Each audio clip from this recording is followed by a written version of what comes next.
Avec tout ce qui se passe dans le monde, en Syrie, au Yémen, les actes terroristes aussi qui ont été commis au nom de l'islam récemment, ça pourrait être tentant de se dire qu'il y a un problème avec l'islam, justement, que le monde musulman est fédérateur de violence et de conflits.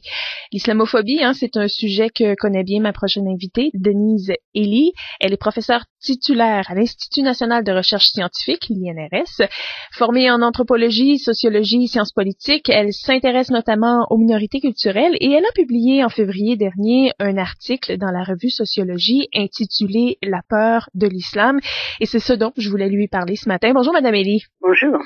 Bon, d'abord, islamophobie. Est-ce qu'on peut vraiment parler d'islamophobie au Canada? Et si oui, jusqu'à quel point c'est répandu?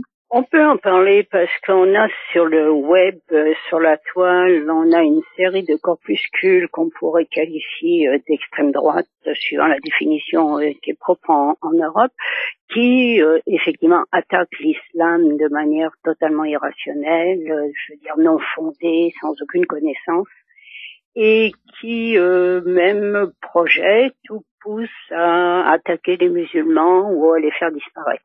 Donc il y a un mouvement d'islamophobie. Il n'est pas encore très fort, mais il est, à mon avis, il est en train de se conforter, particulièrement au Québec, parce que c'est plus fort à cause de tout le passé catholique que je pense de la province, où le sentiment anti-religieux est beaucoup plus fort qu'ailleurs au Canada anglais, comme dans toutes les sociétés catholiques, la France, la Wallonie par exemple, sont des endroits où ce qu'on pourrait appeler le fondamentalisme athée, c'est-à-dire la croyance que l'athéisme est la seule vérité au monde, sont très très fortes à cause de la puissance de l'Église catholique au XIXe et de tout le côté réactionnaire du Vatican et de la papauté au XIXe, au début du XXe.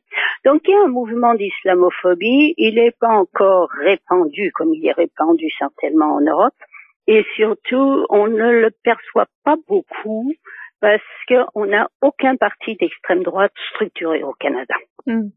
Tandis que si vous voulez, en Europe, on a vraiment ce qu'on appelle des opérateurs idéologiques, c'est-à-dire des personnes qui mettent en mots cette espèce de peur phobique et qui le mettent en mots dans le cadre d'institutions, de partis organisés, que ça, là, ce qu'on appelle maintenant les droites radicales, c'est-à-dire en fait les extrêmes droites qui ont choisi de jouer le jeu électoral et de rentrer dans l'arène populaire pour essayer de gagner, pour gagner de l'influence et éventuellement essayer de gagner un peu de pouvoir dans les parlements. Bon, toutes ces droites radicales, il y en a au moins une quinzaine en Europe, il y en a dans chaque pays, sont islamophobes, et si vous rajoutez à ça les mouvements qui sont des corpuscules sur le web, qui ne sont pas structurés comme partis, mais qui représentent quand même une certaine opinion publique, c'est beaucoup plus répandu en Europe. C'est beaucoup moins répandu, sinon dans certains secteurs fondamentalistes protestants américains, mais c'est moins répandu aux États-Unis. Ah oui, Et oui. Ça, c'est pour le discours, disons, peut-être plus direct, directement anti-islam, affiché, assumé. Mais entre ça et la tolérance, tolérance, c'est peut-être pas le bon mot, là, mais en tout cas, il y a toute une gamme, il y a toute une gamme de nuances. Alors, c'est là ce que vous disiez au début qui est important, c'est-à-dire que il y a une telle méconnaissance, c'est pas simplement de l'islam et du Moyen-Orient, des gens de ce qui se passe en dehors, si j'ose dire, de leur village. Ils savent pas ce qui se passe en Chine, ils savent pas ce qui se passe en Afrique, ils savent pas ce qui se passe non plus en Amérique latine. Mais ils savent ce qui se passe au niveau de la plus grande violence au Moyen-Orient, mais ils ne comprennent pas ce qui se passe. Les opinions publiques ne sont pas faites pour comprendre. Et, excusez-moi, la plupart des journalistes ne cherchent pas à faire comprendre, mais plutôt à faire des scoops. On a de moins en moins de journalisme d'analyse, vu que ça coûte cher et que, en plus, il y a une rapidité de l'information qui fait que l'analyse n'est pas très payante.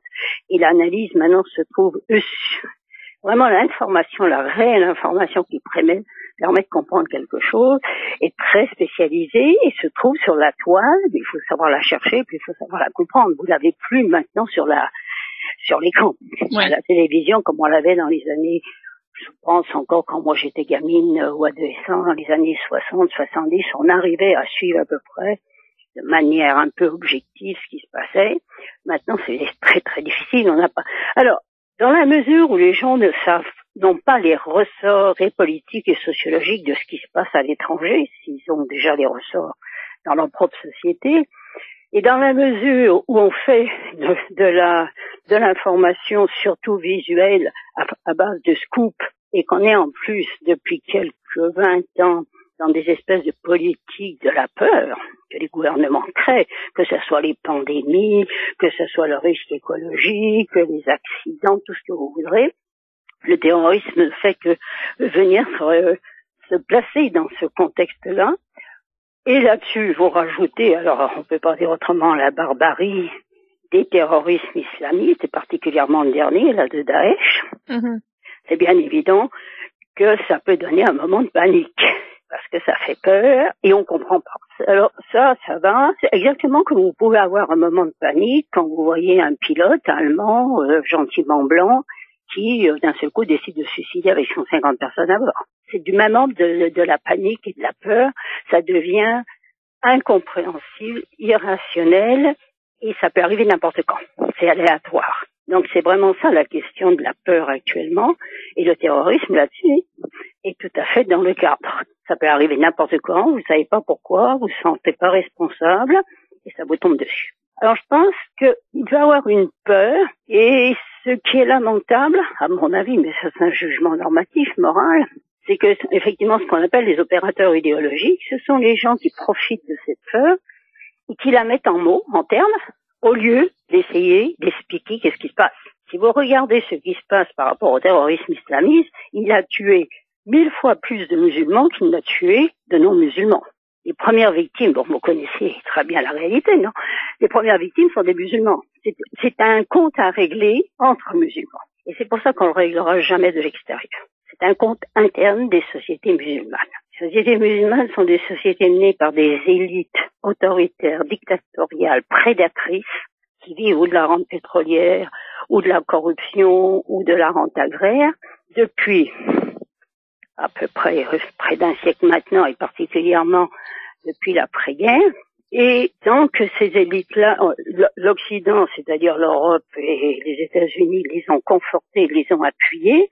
Donc elles ont une emprise colossale. Vous avez vu l'échec des printemps arabes et la répression que ça a donné, parce qu'elles ont tellement détruit les sociétés civiles qu'il n'y a plus de capacité de contestation. Il y a des capacités de révolte, mais il n'y a pas de capacité de s'organiser pour abattre le régime. Ça donne des retours de manivelle en un sens sous forme de révolte et sous forme ensuite de répression, carnage. Si on ne fait pas tout ça, l'islam fait peur. Oui. Parce qu'on le voit comme un monolithe, comme une espèce de culture bizarre, alors qu'on n'en voit pas du tout. Et la variété, et on assimile. C'est exactement penser à l'Amérique latine des années 60 ou des années 70. Il y a eu des mouvements terroristes plutôt violents, pensez aux Sautés Lumineux, si vous vous souvenez, les FARC. Bon, les FARC, ça a duré 50 ans, hein. Oui. On n'a jamais dit c'est une question de catholicisme. Bon, évidemment, ces mouvements terroristes parlaient au nom d'une idéologie en général marxiste ou dite d'émancipation. Parlaient pas au nom du catholicisme. On n'a jamais attribué ça à la religion catholique.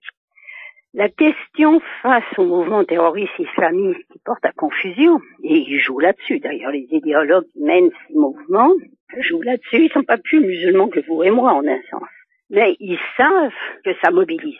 Et que ça soit Al-Qaïda et particulièrement le califat est un mouvement à ce niveau-là cyniquement extrêmement intéressant parce que il veut contrôler un territoire, donc il a besoin de piétaille. Et tous les jeunes qui partent ou tous ceux qui recrutent sur place, c'est de la piétaille. Et il y a peut-être là-dedans, sur les 30 000 qui représentent comme armée, disons, il y en a peut-être 1000 qui mènent le jeu.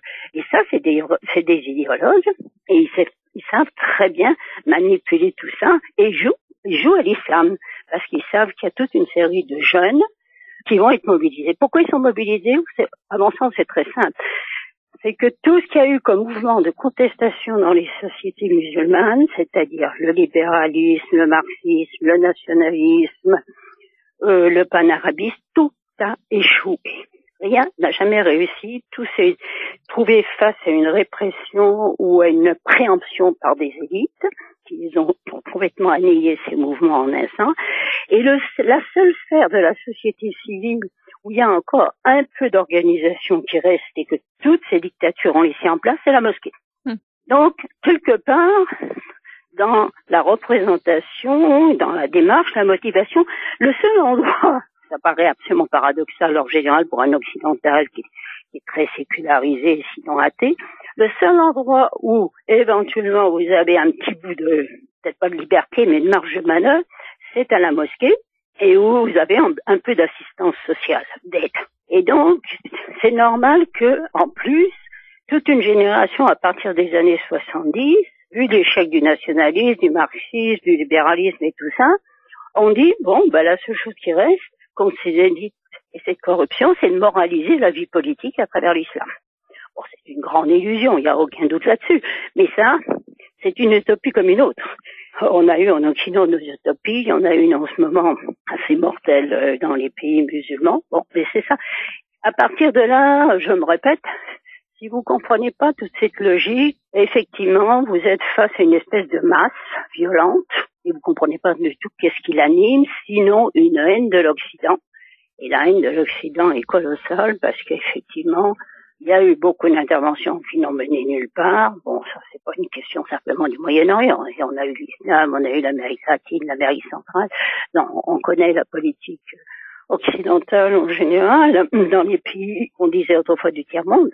Donc, il y a un ressentiment et bon, ce ressentiment est exploité et on le dirige à la fois, on la dirige d'abord sur les populations locales pour les contrôler et essayer de damer le pion au pouvoir en place, ce qui n'arrive en général pas en fait, et on les dirige aussi contre l'Occident, dans un pur geste en fait qui n'est pas, à mon sens, qui n'est pas politique, qui est un geste, certaines analysent comme une contestation irrationnelle qui va nulle part, mais tout à fait légitime. Moi, je pense que c'est une contestation qui va effectivement nulle part et qui n'est pas tout à fait légitime puisqu'elle tue ses propres acteurs, en fait. En fait, ce que je comprends, c'est que tout ce que vous êtes en train de nous expliquer là, c'est ce qu'on ne comprend pas ou qu'on comprend très mal ici chez nous, ce qui porte finalement à la crainte, ce qui peut porter à la haine. Et vous disiez aussi, le problème, c'est que cette crainte-là, elle est instrumentalisée aussi chez nous. Comment? D'abord, une espèce de panique qu'on a à peu près dans toutes les sociétés occidentales, qu'on est en train de perdre, que la classe moyenne est en train de perdre de ses acquis, qu'elle est en concurrence illégitime avec des immigrés, des étrangers. Donc là-dessus, ils surfent sur cet ethno-nationalisme, qu'on appelle ici l'histoire des deux souches. Ils surfent sur la question de la peur du terrorisme, donc la peur de l'islam avec l'amalgame islam égale terrorisme, dont on vient de parler. Ils surfent aussi sur la question des femmes, parce que le mouvement féministe est autoritaire, mais le mouvement féministe autoritaire est complètement en perte d'influence en Amérique du Nord, c'est pas qu'au Québec. Il se refait une virginité et il reprend l'influence en surfant sur la question que l'islam serait misogyne, parce que les femmes sont cachées, parce que ceci, cela, sans s'occuper que la plupart, dans la majorité, ça on le sait par les enquêtes, des femmes qui par exemple portent le hijab en Occident le font volontairement.